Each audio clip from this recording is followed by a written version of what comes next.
প্রিয় বন্ধুরা, পাশের বাড়ির বৌদি বা আন্টি পটানোর কৌশল ছেলেদের জন্য 100% কার্যকর।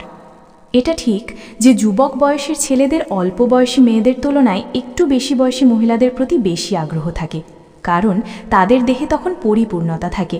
আর ন্যাচারালি এই জিনিসগুলো ইয়াং বয়সে মানুষ খুব পছন্দ করে।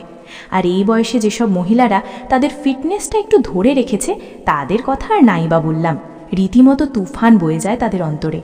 আরেকটা কথা না বললেই নয়, এদের কিন্তু খুব সহজে পটানো যায় আর ইচ্ছে মতো সব কিছু করা যায়। তবে পটানোর কিছু কৌশল ফলো করা লাগে, তা না হলে শিকার কখনোই বাগে আনা যায় না। আর মনে রাখবেন, শারীরিক সম্পর্ক করার আগে আপনাকে চলতে হবে তার ইচ্ছায়। যখনই একবার তাকে আপনি বিছানায় আনতে পারবেন, তখন থেকে সে চলবে আপনার ইচ্ছায়।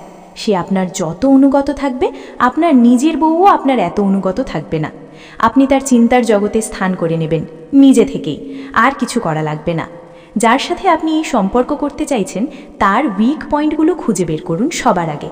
তার মানসিক ও শারীরিক অবস্থা সম্পর্কে ধারণা রাখতে হবে।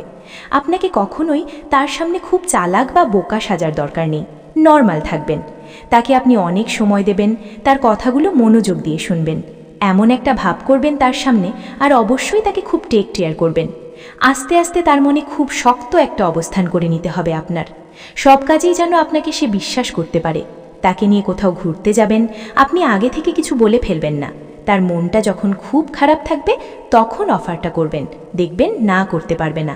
প্রথমেই কোনো রোম্যান্টিক প্লেসে নয়, যাবেন মার্কেট, পার্ক, রেস্টুরেন্ট অথবা খোলা কোনো জায়গায়, যাতে করে সে আপনার সাথে মন খুলে কিছু বলতে পারে।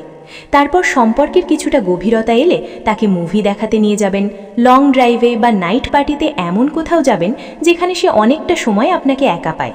ভালো করে লক্ষ্য করে দেখবেন আকার ইঙ্গিতে সে আপনাকে কোনো মেসেজ দেয় কিনা, অথবা আপনার সাথে আড্ডা না দিলে বা ঘুরতে না গেলে সে কি করে, অস্থিরতা দেখায় কিনা। তারপর তার স্বামীর কথা তুলবেন, তার আগে প্রেম করেছে কিনা, তার সাথে ফিজিক্যাল রিলেশন হয়েছে কিনা, এসব বলে বলে তার সাথে আপনি খুব ফ্রি হয়ে যাবেন। যখন তখন তার রুমে যাবেন, দরজা বন্ধ করে কথা বলবেন, তাকে নিয়ে ঘুরতে যাবেন। এসব করলে দেখবেন তার উপর আপনার একটা নিয়ন্ত্রণ এসে যাবে। ধন্যবাদ।